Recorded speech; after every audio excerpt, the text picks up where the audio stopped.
fog hits us like a wall. One moment I'm scanning the tree line through my scope, the next I can barely see Sergeant Kovalenko's boots 2 meters ahead. The castle looms above us, its stone walls bleeding into the gray sky like a wound that won't heal. Ghost Leader to Ghost 2, what's your position? I whisper into my radio. Static. Then my own voice crackles back. Ghost Leader to Ghost 2, what's your position? I freeze. The echo came before I spoke. Corporal Bondar taps my shoulder. His face is pale, eyes wide. Sir, he whispers, we've already been here. The words hit me like ice water. My mouth tastes of copper and fear. The fog swirls around us, and I swear I can hear our own footsteps echoing from somewhere ahead. The castle's windows stare down at us like dead eyes. Negative, I breathe into the radio, first approach. But even as I say it, I know it's wrong. The stones under my boots feel familiar. The way the fog curls around the eastern tower, I've seen this before. In dreams, maybe, or nightmares. Kovalenko emerges from the mist, his thermal scope hanging loose around his neck. Lieutenant, he says, voice hollow. My scope's picking up heat signatures inside, 4 figures moving in formation. We're only 4, but something cold crawls down my spine as I realize what he's saying. The figures are us, moving the same way we're moving, going where we're going. We proceed as planned, I order, though my voice cracks. The fog tastes of rust and old blood. The castle's entrance groans open before we touch it. Inside, the darkness is absolute.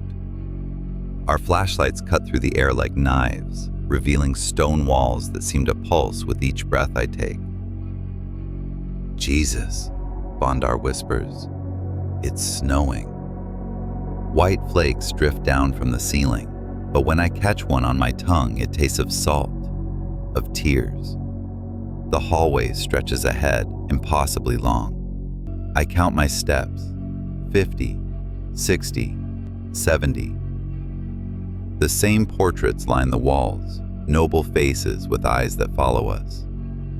Their mouths seem to move in the peripheral vision. Hold up, I call out. The echo returns wrong. Hold, hold, hold. The walls exhale. I feel it against my face, warm and wet like breath from a dying man. My infrared scope flickers, catching movement that isn't there when I look directly. Maxim, a voice whispers from behind me. My name, but spoken backward. Miskatov.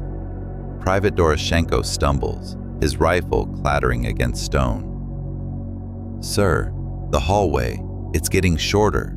I look back. The entrance is only 20 steps away, but we walked 70 steps in. The snow falls heavier now, and I can hear something moving in the walls. Scratching, like fingernails on stone. The portrait's eyes gleam in our flashlight beams, and their lips part as if they're trying to speak. Names, someone whispers. Names, in reverse. The voice comes from everywhere and nowhere. My breath fogs in the sudden cold, and I taste metal on my tongue. We find the room by accident. A door that wasn't there moments before, now standing open like a mouth. Inside, dust motes dance in our flashlight beams, and the air smells of old paper and something else, something rotting. The desk sits in the center, mahogany stained dark with age. Or blood, I can't tell. The drawer resists at first, then slides open with a sound like breaking bones. Inside, a single black cassette tape. No label, no markings, just smooth plastic that feels warm to the touch. Don't, Kovalenko says, but I'm already sliding it into my portable recorder. The tape begins with silence, then static, then reverse orders, reverse us. The voice is mine, but I haven't spoken those words yet. Doroshenko convulses, his body jerking like he's being electrocuted. Foam spills from his mouth, and his eyes roll back until only the whites show. He speaks in a language I don't recognize, but somehow understand. We came to find the signal. The signal found us first. The tape continues. If you're hearing this, you're already dead. We all are. The mission was never about reconnaissance. It was about feeding. I slam the stop button. Doroshenko collapses, gasping. His pupils are dilated, and when he looks at me, I see something else looking back. "Lieutenant," he whispers, "I remember dying here. I remember all of us dying here." The tape recorder clicks. The cassette has ejected itself, but the voice continues. "Reverse orders. Reverse us." The drone hovers above us like a mechanical vulture, its camera eye unblinking. I watch the thermal feed on my tablet, seeing our heat signatures as white ghosts against the castle's cold stone. "Sir," Bondar's voice crackles through the comm. "Check the timestamp." I look. The footage shows us entering the castle's main hall. The timestamp reads 2:47 p.m. My watch shows 11:43 a.m. "Equipment malfunction," I mutter, but the words taste like lies. On the screen, I watch myself look up at the drone. The thermal image shows my face, clearly. The same scar above my left eyebrow, the same way I tilt my head when I'm thinking. But it's happening 3 hours in the future. The me on the screen raises his hand and points directly at the camera. His mouth moves, forming words I can't hear. But I know what he's saying, because I'm saying it now. We are being watched by ourselves. The drone's camera glitches. For a moment, the thermal image splits, showing two versions of our team. One entering the castle, one leaving. The leaving figures are translucent, like ghosts. "Shut it down," I order. Kovalenko's fingers dance over the controls. "It's not responding, sir. The drone's locked onto a signal." The feed changes. Now it shows the castle from above, but the structure is different. Rooms that shouldn't exist, corridors that bend back on themselves, and, in the center, a spiral staircase descending into darkness. "That's not on the blueprint," Bondar whispers. I know, but I also know we're going to find it, because on the screen, I can see us already walking down those stairs, our future selves, moving like sleepwalkers towards something that waits in the depths. The drone's camera focuses on the spiral staircase. At the bottom, barely visible in the thermal imaging, shapes move, human shapes, but their heat signatures are cold, like corpses walking. "Sir," Doroshenko's voice is barely a whisper. "I think we're looking at ourselves." After, my radio crackles to life. "Ghost Leader, this is Ghost Leader. Proceed to the eastern wing. Ignore previous orders."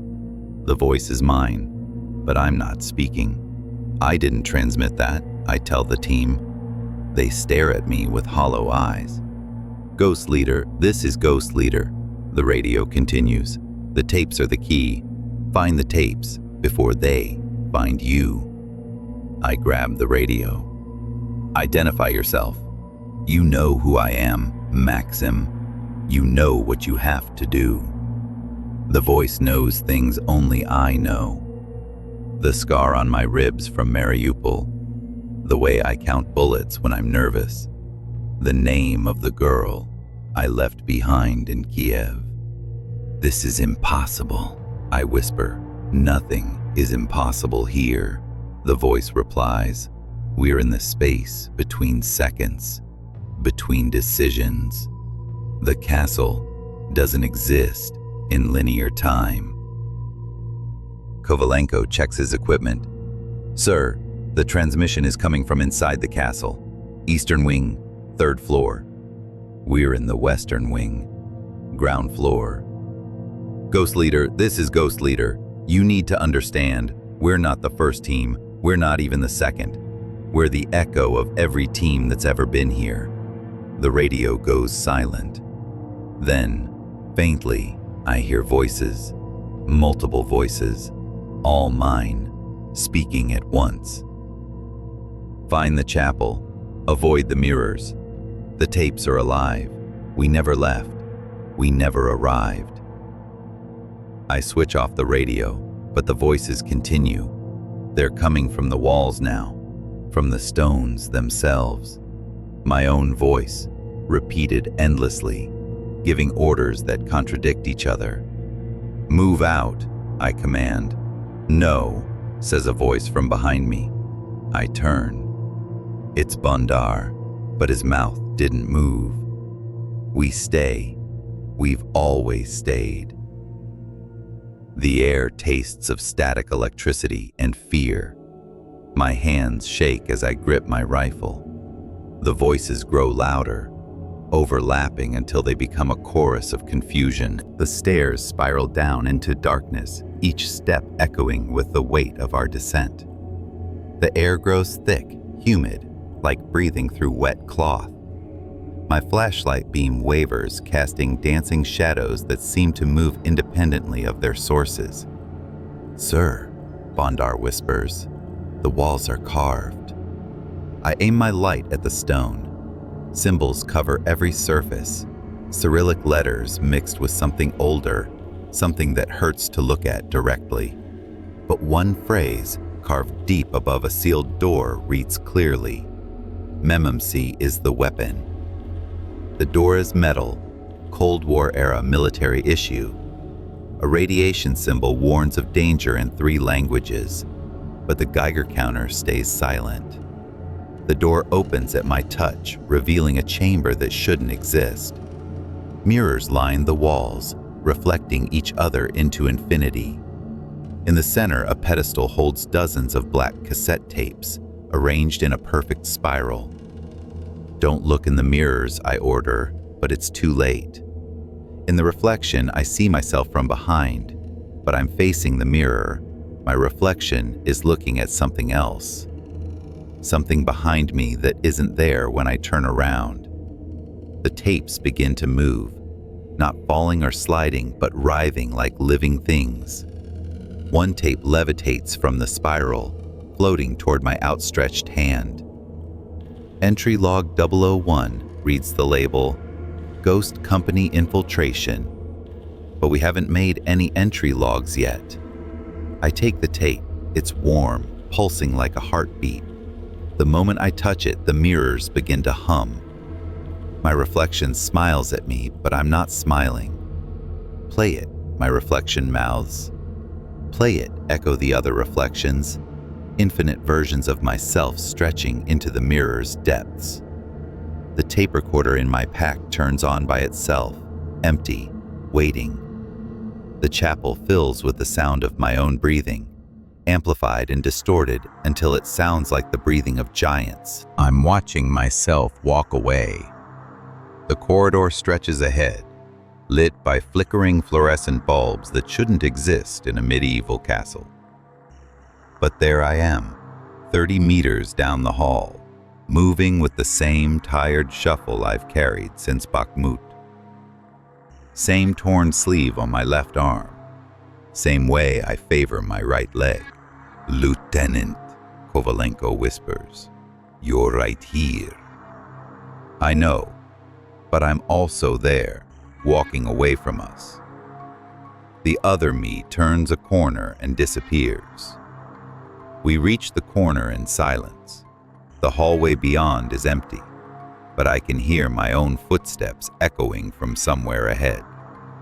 The sound of my breathing, the soft clink of my dog tags against my chest. "This is wrong," Doroshenko mutters. "This is all wrong." But wrong doesn't cover it. Wrong is when your rifle jams in a firefight. Wrong is when intelligence reports are outdated. This is something else. This is the world folding in on itself. I press my back against the wall, feeling the cold stone through my uniform. The corridor smells of ozone and decay. In the distance, I hear a door close, the same door we're approaching. "Sir," Bondar's voice is tight with fear. "Look at your shadow." I look down. My shadow stretches behind me, cast by the fluorescent lights. But it's not moving with me. It's ahead, walking in the direction the other me went. "Shadows don't lie," I whisper, remembering something my grandmother used to say. "They show what you really are." We move forward. Each step feels like walking through thick honey. The air resists us, pushes back like it doesn't want us to continue. But we have no choice. We've never had a choice. At the end of the corridor, a door stands open. Inside, I can see myself sitting at a desk, writing in a logbook. The other me looks up, meets my eyes, and nods. "You're late," he says. "We've been waiting." The tape is labeled "Mission Debrief, Ghost Company, Final Report." The date is tomorrow. I hold it with trembling hands. The plastic casing is warm, almost body temperature. When I tilt it toward the light, I can see something moving inside. Dark fluid that shouldn't exist. "Don't play it," Kovalenko warns. "Nothing good comes from listening to ourselves." But I'm already sliding it into the recorder. The tape begins immediately. No static, no delay. My voice fills the room. "Mission accomplished. 4 casualties, no survivors." The voice is mine, but different, hollow, like speaking through a tunnel. The entity was contained using standard protocols, archives sealed, witnesses eliminated. I slam the stop button. "I never said that." "You will," says the voice from the tape, though I've stopped playback. "You're saying it right now, in another when." The tape ejects itself with a wet, organic sound. Blood seeps from the casing, dark and thick. It drips onto the floor, and where it lands, the stone begins to smoke. "Sir," Bondar's voice is barely a whisper. "What did we find down here?" I don't know.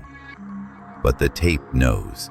The tape has already lived through our deaths, our failure, our transformation into something that eliminates witnesses. The blood forms letters on the floor. They never left. Then the letters change. We never arrived. Then, there is no mission. The tape continues bleeding, and I realize the dark fluid inside isn't blood. It's the absence of blood, the negative space where blood should be, the hole in reality where our lives used to exist. "We need to leave," I say, "now." But when I turn toward the door, it's gone. The wall is solid stone, as if there was never an entrance. The room is smaller than it was a moment ago, and getting smaller. The tape recorder clicks back on by itself.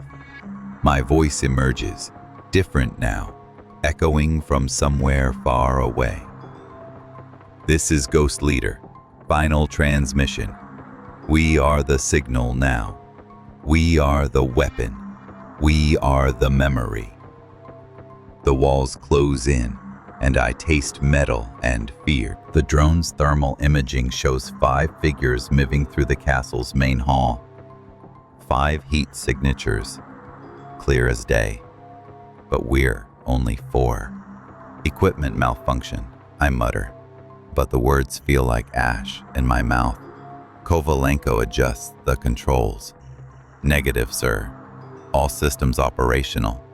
The imaging is accurate. I stare at the screen. 4 figures cluster together. Us, huddled around the drone's control unit. The 5th figure stands apart, perfectly still, positioned directly behind my heat signature. Sir, Doroshenko's voice cracks. There's something behind you. I turn.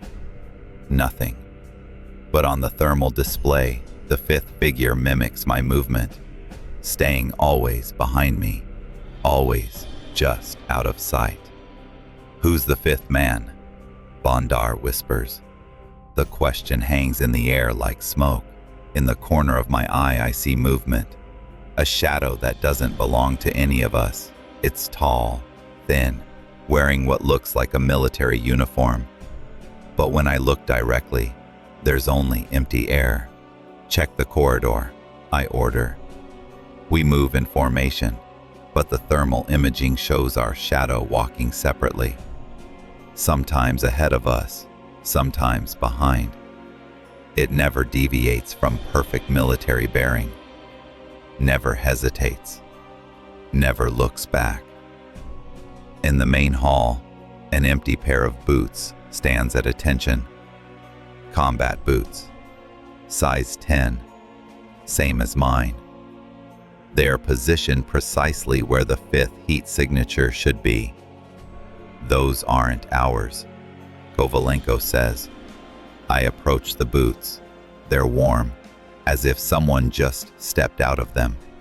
The leather is worn in the same places as mine, scuffed from the same battles. Inside, I can see the impression of feet, still fresh. Sir, Bondar's voice is barely audible. The thermal imaging, the 5th figure, it's putting on boots. I look at the screen. The 5th heat signature bends down, then stands. On the thermal display, it's now fully equipped, armed, ready. Ghost 6. I whisper into my radio. Report status. My own voice answers. Ghost 6 operational. Following standard protocol. The drone's thermal imaging shows 5 figures moving through the castle's main hall. 5 heat signatures. Clear as day. But we're only 4. Equipment malfunction, I mutter, but the words feel like ash in my mouth. Kovalenko adjusts the controls. Negative, sir. All systems operational. The imaging is accurate. I stare at the screen. 4 figures cluster together. Us, huddled around the drone's control unit. The 5th figure stands apart, perfectly still, positioned directly behind my heat signature. Sir, Doroshenko's voice cracks. There's something behind you. I turn. Nothing. But on the thermal display, the 5th figure mimics my movement, staying always behind me, always just out of sight. Who's the 5th man? Bondar whispers. The question hangs in the air like smoke. In the corner of my eye, I see movement. A shadow that doesn't belong to any of us. It's tall, thin, wearing what looks like a military uniform. But when I look directly, there's only empty air. Check the corridor, I order. We move in formation, but the thermal imaging shows our shadow walking separately. Sometimes ahead of us, sometimes behind. It never deviates from perfect military bearing. Never hesitates.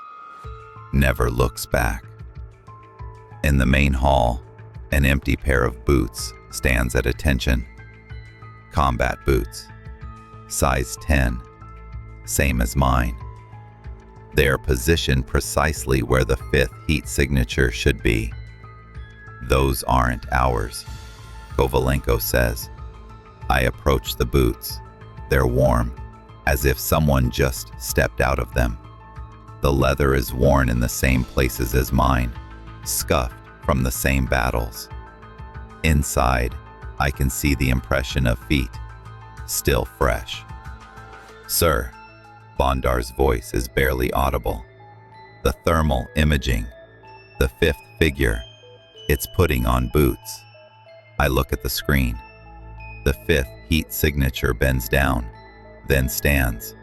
On the thermal display, it's now fully equipped, armed, ready. Ghost 6. I whisper into my radio. Report status. My own voice answers. Ghost 6 operational, following standard protocol. The hallway stretches ahead, lined with portraits that watch us pass. I count them. 12 faces, all nobility from centuries past. All dead. All staring. I throw a flare behind us. Red light blooms, casting our shadows long and dark against the stone walls. We walk forward, boots echoing in the narrow space. 10 steps. 20. 30. Ahead, red light blooms. The same flare, lying on the ground exactly where I threw it behind us. "That's impossible," Bondar whispers. But impossible is just another word for something we don't understand yet. I pick up the flare. It's warm, recently thrown. The chemical smell fills my nostrils. We're walking in a loop, I realize. The corridor is folding back on itself. I cross myself, an old habit from childhood. As I do, I see movement ahead. A figure, turning the corner, making the same gesture. The same way I hold my hand, the same tilt of my head. It's me. But I'm here. "Sir," Kovalenko's voice is tight. The corridor behind us. It's gone. I look back. Solid stone wall. No door. No entrance. Just portraits that seem to smile in the flare's dying light. We have no choice but to move forward. But forward is backward, and backward is forward. The corridor has no beginning and no end, just the eternal moment of walking, of being watched, of seeing ourselves always just ahead. The flare burns out.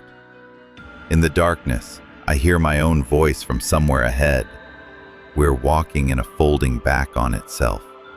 The words I just spoke, the words I'm about to speak, the words I've been speaking forever. The tape is labeled Operation Ghost Echo 1983, classified. But the voice that emerges is mine, speaking words I haven't thought yet. Ghost leader to base. We've secured the castle. No resistance encountered. Beginning archive retrieval. I stare at the machine. The tape is from 1983, 40 years ago, but the voice is reporting our current mission, in my voice, using our call signs. "This is impossible," I whisper. The tape continues. "The entity has been contained. Recommend immediate extraction. Repeat, immediate extraction." I grab the radio. "Base, this is Ghost Leader. We need extraction now." Static answers, then a voice I don't recognize. "Ghost Leader, this is Base. Mission parameters unchanged. Continue operations." "Negative. We have a situation here. The castle is..." "Ghost Leader, this is Base. Your last transmission was 40 years ago. Continue operations." The tape recorder clicks, switching to a new track. Now the voice is different, older, speaking in Russian. "Day 1247. The Americans have sent another team. They don't understand. The castle doesn't exist in their time. It exists in all times. They're already dead, just haven't realized it yet." I eject the tape. The casing is warm. pulsing like a heartbeat. On the label, the date changes as I watch. 1983 becomes 2003, becomes 2023, becomes 2043. Sir, Bondar's voice is hollow. Look at your watch. I do. The hands are moving backward. Time is unwinding, taking us with it. The archive has been recording us since before we were born. We're not just in the castle, we're in its memory. The mirrors begin to pulse with their own light. Every tape in the archive activates simultaneously, creating a chorus of voices. All mine, all different, all desperate. We didn't enter the castle, I realize, the words tumbling out like blood from a wound. It entered us. The communications system erupts with overlapping screams. Every frequency, every channel, broadcasting the same message in my voice. Entry confirmed. Entry confirmed. We are the entry point. The walls breathe with our rhythm. The floor pulses with our heartbeat.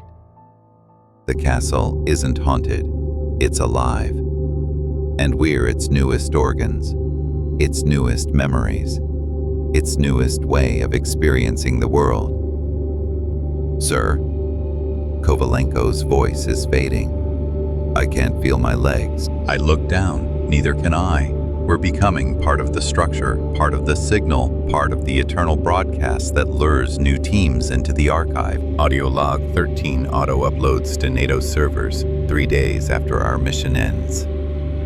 I can hear my own voice fading, becoming part of the static. This is Ghost Leader, final transmission. We were sent to investigate anomalous signals. We found the source. We are the source. We. The words loop, degrading with each repetition. My voice becomes digital artifacts, then silence, then something else entirely. The upload completes, but what NATO receives isn't intelligence. It's an invitation. Another team will come. They always do. The castle is patient. It has been broadcasting for decades, maybe centuries. Each team becomes part of the signal, part of the lure, part of the memory. We. The words echo through empty servers, waiting for someone to listen, someone to decode, someone to follow the signal back to its source. The final drone footage shows us walking toward the castle, but our shadows move in the opposite direction. They're leaving while we're arriving, escaping while we're being consumed. In the last frame, I see my shadow turn back, raise its hand in farewell. It knows something I don't. It knows the choice we should have made. The audio cuts to static, then to silence. Then faintly my voice emerges one last time. If you hear my voice, it's not me anymore. The transmission ends, the castle stands empty, waiting for the next team. But we're still here, part of the walls, part of the signal, part of the memory that calls out across the airwaves. The shadows know the truth. We never left because we never truly arrived. We're still walking toward the castle, still making the same choice, still believing we have a mission to complete. The echo never ends.